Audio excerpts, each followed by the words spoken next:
Boa tarde, Instagram. Sejam bem-vindos à live Indicadores de Desempenho da Orientadora de Carreira. Na live de hoje, eu vou apresentar para vocês os indicadores que eu uso para medir a performance do meu trabalho como orientadora. E eu já quero explicar aqui de onde saiu esse tema, né? Como é que surgiu essa ideia de fazer uma live sobre indicadores de desempenho. Eu fiz uma enquete nos meus stories para a gente discutir se os resultados do trabalho de uma orientadora poderiam ou não serem definidos apenas pela quantidade de clientes ou por quanto ela fatura. Acredite. Assim, acho que a live tá super... a enquete, ela tá rolando ainda lá nos stories, tá, gente? Mas eu acho que tem 40% que diz que sim, 40% diz que não, e o restante diz eu não sei. Os outros 20% falam eu não sei exatamente. Pois é. Então eu já quero começar essa live dizendo o seguinte: independentemente do indicador que você escolher para medir o seu trabalho, você precisa medir. Porque a gente só consegue melhorar aquilo que a gente mede. Não tem a menor possibilidade de você crescer na carreira como orientadora se você não está medindo os resultados do seu trabalho de alguma forma. E eu costumo dizer que essa foi uma grande herança minha do mundo corporativo, porque eu trabalhei nas empresas até 2015 e eu trouxe para o meu trabalho como autônoma essa herança de olhar indicadores de performance. Quem aqui trabalha em empresa ou já trabalhou, sabe que tudo na empresa funciona com foco em resultado. Até as atividades da área de recursos humanos, que era a área da qual eu fazia parte. Então, mesmo trabalhando com desenvolvimento de pessoas, mesmo trabalhando com treinamentos, com consultoria interna, eu tinha que analisar indicadores e demonstrar os resultados do meu trabalho. Eu herdo isso do mundo corporativo e aplico isso até hoje no meu trabalho, tanto como orientadora de carreira, quanto mentora de orientadoras, até para eu entender se eu estou no caminho certo, se eu não estou, e entender o que eu preciso melhorar ou não. Então, deixa eu dar boas-vindas para quem está chegando. Veri, boa tarde, seja bem-vinda. Eu vi que entrou também o Dicas do RH de pessoal, seja bem-vinda também. Sandra, seja bem-vinda. Que bom que vocês estão aqui ao vivo. É bom que a gente interage. Vocês também, por favor, deixem as dúvidas aqui embaixo. Se puder, tem um balãozinho aqui com uma interrogação. Se tiver alguma dúvida, clica nesse balão e registra a dúvida ali que eu vou respondendo, tá? Então, como é que eu dividi para apresentar para vocês os indicadores de performance que eu utilizo para o meu trabalho como orientadora? Eu dividi em dois grandes blocos para a gente falar aqui na live. Tem os indicadores de vendas e os indicadores de pós-venda. Aqueles em que eu vou medir de fato a qualidade, a satisfação do meu cliente com o processo. Eu vou começar pelos indicadores de venda. Vocês vão ver que às vezes eu vou olhar aqui pro lado porque o meu computador tá aqui e eu trouxe para vocês anotações assim com bastante detalhe para eu não esquecer de falar absolutamente nada para vocês. Gente, agora que eu tô vendo que eu tô com um casaco pendurado aqui na cadeira, eu já estou de casaco, tem um casaco, aí eu vou tirar, não vou deixar vocês ficarem vendo esse casaco não, pronto, ele vai aqui pro meu colo. Bora então falar sobre os indicadores de vendas. O primeiro que é importante que vocês analisem. Primeiro grupo, né, que eu vou trabalhar aqui na live, que eu analiso e que eu recomendo que vocês analisem também. O primeiro deles, é óbvio, é o faturamento. É o quanto você conseguiu gerar aquele mês de dinheiro com o seu trabalho como orientadora. O faturamento, gente, é quanto de dinheiro o cliente paga. Parece simples. Ah, Fabi, mas isso é óbvio. Não, não é óbvio. Tem algumas pessoas que confundem com outros termos. Então, eu quero deixar claro isso. Se naquele mês você vendeu para 3 clientes e cobrou de cada cliente R$1.000, você faturou R$3.000. Se esses clientes pagaram cada um os R$1.000 dentro daquele mês. Se não, olha o que acontece. Se você vendeu 3.000, mas os clientes compraram de forma parcelada e eles só pagaram se cada um só pagou R$500, então naquele mês você vendeu 3.000, mas você só faturou 1.500. Tá vendo como é que é importante a gente entender esses conceitos, né? Então, faturamento é o quanto você de fato vendeu e recebeu aquele mês. Segundo, que vocês precisam acompanhar, números de clientes. Quantos clientes vocês estão fechando em média por mês? É normal que o trabalho da orientadora de carreira tenha uma sazonalidade. O que eu estou chamando de sazonalidade? Nos meses X, Y, ZW, eu tendo a fechar mais clientes. Nos meses, no meu caso, né, são dezembro e janeiro, são meses de baixa, que eu fecho menos. Então, você tem que observar essa sazonalidade até para se preparar. Se você já sabe, que é o meu caso, que dezembro e janeiro você fecha menos clientes, para você ter uma estabilidade financeira, você tem que se colocar uma meta de recuperar essa baixa ao longo dos outros meses do ano. Tá fazendo sentido, gente? É assim que a gente ganha estabilidade financeira como autônoma. É assim. A gente precisa olhar os números, entender o comportamento do nosso nicho e se preparar para compensar esse período de baixa, que é o período de, como eu falei, não é uma instabilidade, é uma sazonalidade. E como é que você faz isso? Planilhando todos os seus clientes para que você analise através dessa tabela, mês a mês, quantos clientes chegaram por mês e vá acompanhando esses dados de forma histórica. Porque é assim, quanto mais dados a gente tiver para analisar, melhor vai ser. E eu conheço orientadoras que não têm nenhum controle. Lembrem-se sempre dessa frase: eu só consigo melhorar aquilo que eu consigo medir. Se você não sabe quantos clientes em média você fecha por mês, quais são os meses que você historicamente tem mais clientes, quais são os meses que historicamente você tem menos clientes, você não consegue fazer planejamento nenhum. Se estiver fazendo sentido, manda coração, gente, para eu saber. Aperta aqui o coração para eu saber. Não, Fabi, tô conseguindo acompanhar, tá fazendo sentido. E, de novo, se ficou com alguma dúvida, vai colocando aqui no balãozinho. Então, eu já falei de faturamento, já falei de números de novos clientes. Agora a gente vai falar de caixa. Caixa é o quanto de dinheiro está sobrando do seu trabalho. Aí você pode estar falando assim: Fabi, não sobra nada. Se não sobra nada, tem alguma coisa errada com a sua gestão financeira. Eu vou falar sobre isso, inclusive, amanhã no meu grupo de mentoria, porque a gente vai ter uma sessão amanhã só focada com indicadores de gestão e principalmente gestão financeira do trabalho como orientadora de carreira. Todas as vezes que você vai precificar o seu trabalho, essa precificação precisa contemplar o valor que você vai pagar de imposto, os custos fixos que você vai ter fazendo o atendimento daquele cliente. Exemplo, eu aplico Human Guide em todos os meus clientes de orientação de carreira. Esse teste é pago. Isso tem que estar incluído na minha precificação. Então, quando eu dou o preço para o cliente, aquele valor precisa pagar as minhas horas de trabalho, pagar o imposto que eu vou ter que pagar pela emissão daquela nota. Eu preciso garantir que aquilo pague também os investimentos nos testes e nas técnicas para fazer o meu trabalho e que tenha lucro. Lucro é o dinheiro que sobra depois que eu pago todas essas coisas.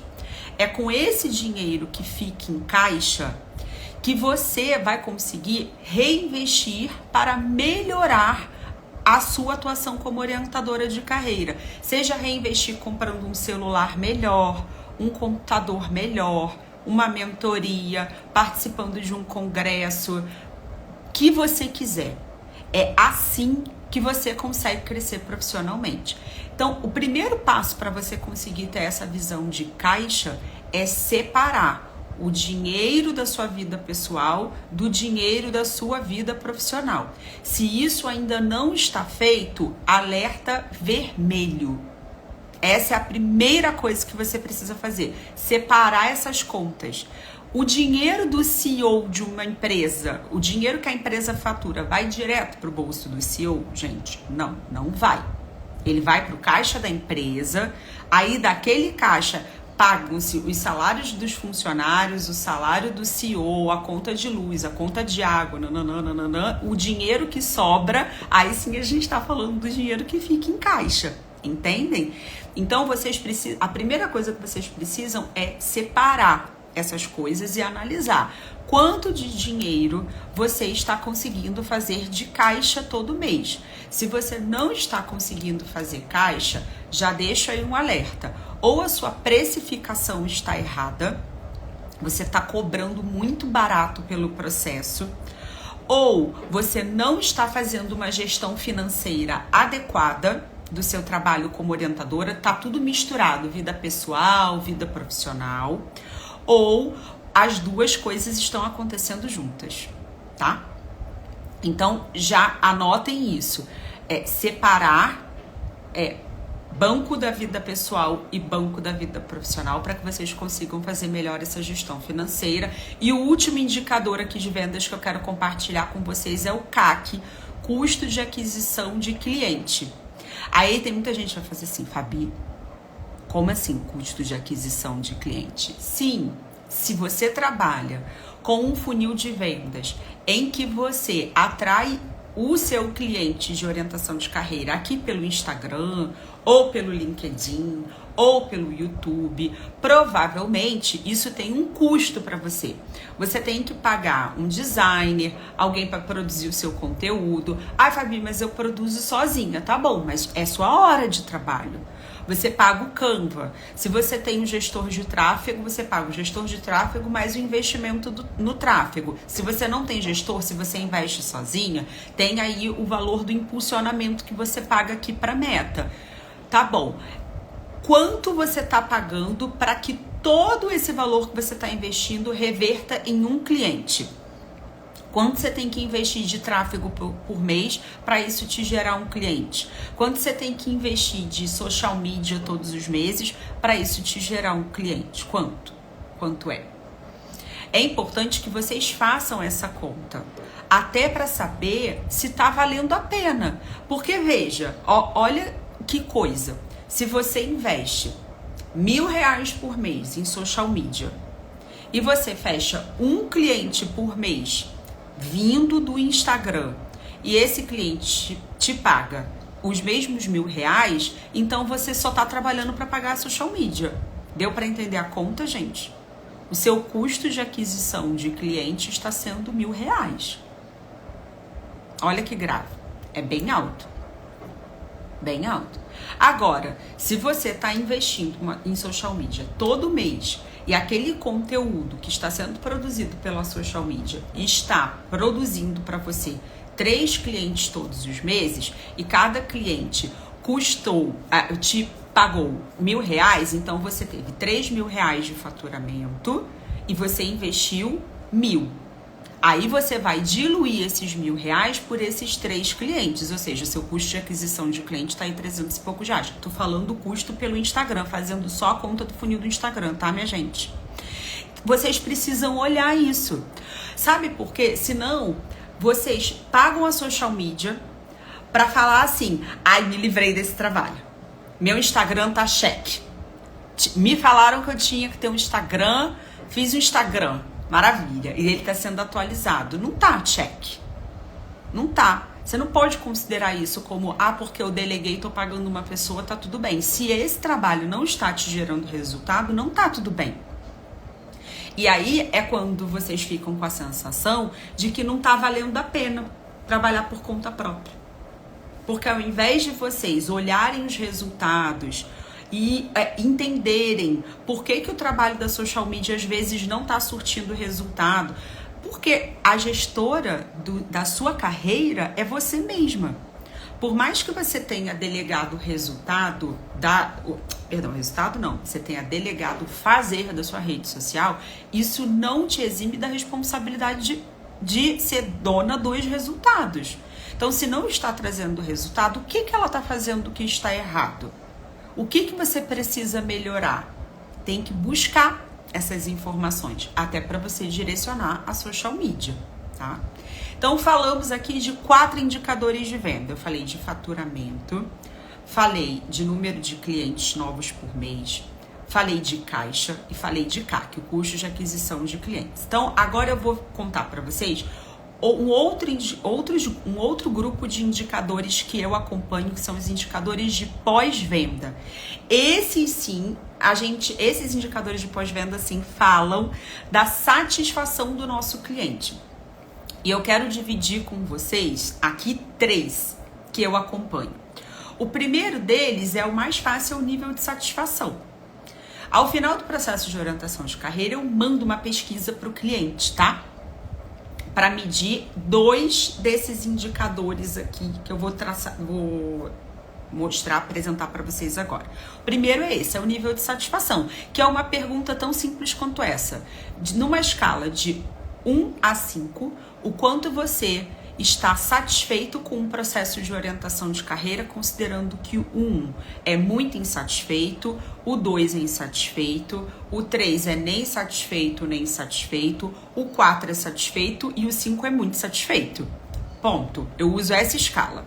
E o cliente vai marcar ali o quanto ele está insatisfeito ou satisfeito com o processo, e eu peço para ele justificar essa avaliação. Eu deixo um campo aberto. Isso tudo eu faço no Google Forms, tá, povo? Talvez vocês já me perguntem assim, Fabi, mas por onde você manda essa pesquisa? Pelo Google Forms.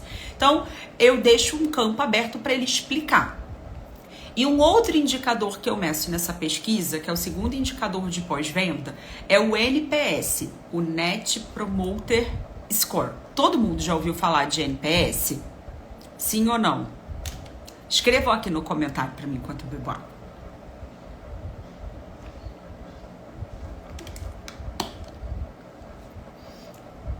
Quem já fez? Talvez vocês não saibam o nome, mas com certeza todos vocês já preencheram NPS alguma vez. Ó, o Carlos colocou sim. A Jo, tudo bem, minha aluna? Colocou sim. NPS é aquele indicador que da seguinte pergunta: o quanto você está disposta a indicar essa empresa para uma outra pessoa, ou esse trabalho de orientação de carreira para uma outra pessoa. É isso.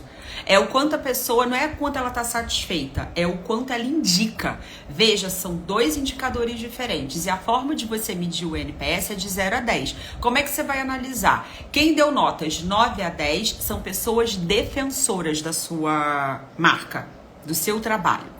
Pessoas de 0 a 6 que deram de nota 0 a 6 são consideradas detratoras. Aquelas pessoas que provavelmente elas não só não vão indicar, mas também vão falar mal do trabalho. Não vão fazer recomendações e o pior, vai recomendar de forma negativa. E quem respondeu ou 7 ou 8 tá ali na neutralidade. Elas provavelmente não vão recomendar, mas também não vão contraindicar. Quando você faz essas 2 perguntas, a satisfação e o NPS na sua pesquisa pós-processo de orientação de carreira, você tem uma visão mais completa, porque você não tem só a percepção do cliente, você sabe também se ele indica ou não indica o seu trabalho para outra pessoa, e aí isso já tem a ver com o terceiro indicador de pós-venda que eu meço, que é o quanto você está recebendo de clientes novos que vieram indicados, recomendados por clientes seus, que já foram seus. Só para vocês terem uma ideia. Mesmo eu não fazendo mais um post aqui no meu Instagram para vender orientação de carreira, minhas alunas sabem disso, que hoje o meu trabalho é bem focado na mentoria de orientadoras e na formação de novas orientadoras. Eu continuo fazendo atendimentos de orientação de carreira, mas hoje os meus clientes chegam todos por, a maioria, recomendação de outras pessoas, ou são alunas que me procuram do curso para fazer orientação de carreira com elas, ou pessoas aqui da internet que gostam do meu jeito de explicar, de formar outras orientadoras e querem que eu conduza o processo. Então, só para vocês terem uma ideia, das 3 clientes novas que eu fechei agora em maio, 2 foram indicadas por clientes que já fizeram o processo de orientação de carreira comigo e uma é minha aluna. Ou seja, medir indicação e medir recompra. O que é recompra? O cliente, ele comprou de você uma coisa, depois ele volta e compra uma outra coisa. São coisas que vocês precisam medir. Indicação e recompra. Vou dar um outro exemplo. Eu contratei a Joa ou a Paty para fazer o processo de orientação profissional do meu filho, que é adolescente. Eu gostei tanto do resultado que aí depois, meses depois, 3, 4 meses depois, eu procurei a Paty ou a Joa de novo para fazer o meu processo de transição de carreira. E ainda indiquei elas para as outras mães da escola do meu filho que foram lá e buscaram também o processo para a primeira escolha de adolescente. Olha quantas pessoas nesse exemplo que eu dei você conseguiu capturar. E detalhe, o único cliente talvez que você tenha que ter colocado dinheiro, lembra do custo de aquisição por cliente? Talvez o único cliente que você tenha precisado colocar dinheiro foi o primeiro. Todos os outros vieram por indicação. Qual foi o custo de aquisição desse cliente que vem por indicação? 0. Qual é o custo de aquisição do cliente que recompra? Aquele que já comprou com você e depois volta de novo por iniciativa própria para comprar uma outra coisa. 0. Entendem? Por isso que não adianta a gente resumir o nosso trabalho, o nosso sucesso como orientadora de carreira só pela quantidade que a gente vende ou só pelo faturamento que a gente tem no mês. Você tá olhando para um lugar só. Não necessariamente o seu faturamento, o melhor faturamento é aquele que tem sempre cliente novo que você tem que gastar muito para conquistar. Tá? O melhor faturamento, onde você consegue fazer caixa mais facilmente, está naquele que vem de indicação e de recompra que você teve que gastar muito pouco para conquistar, ou quase nada, entende? Ou nada. Então, esses são os 3 indicadores de pós-venda que eu meço. NPS, nível de satisfação e recompra, percentual de recompra ou percentual aí de clientes que chegam indicados por outros clientes. Porque assim você consegue ter uma visão se você está acertando na captação. Quando você olha os indicadores de venda, você consegue entender o seguinte: eu estou acertando na captação e eu estou acertando na gestão financeira? Você responde essas 2 perguntas. Quando você olha para os indicadores de pós-venda, você vai conseguir responder essa pergunta. Eu estou exercendo um excelente trabalho como orientadora de carreira? Porque não adianta vender e o seu trabalho não ser recomendado para ninguém e ser mal avaliado pelo cliente. Isso não vai se sustentar a longo prazo. Faz sentido, gente? Para vocês? Sim? Então, agora que eu já passei os indicadores de desempenho que eu recomendo que vocês acompanhem, me contem. Ficou alguma dúvida? Tem alguma pergunta que vocês queiram saber? Para eu contar de forma mais prática como é que eu faço isso? Agora eu estou aqui finalizando essa live disponível para tirar dúvidas de vocês. Quem tiver dúvida é só colocar aqui nos comentários ou aqui na caixinha de pergunta.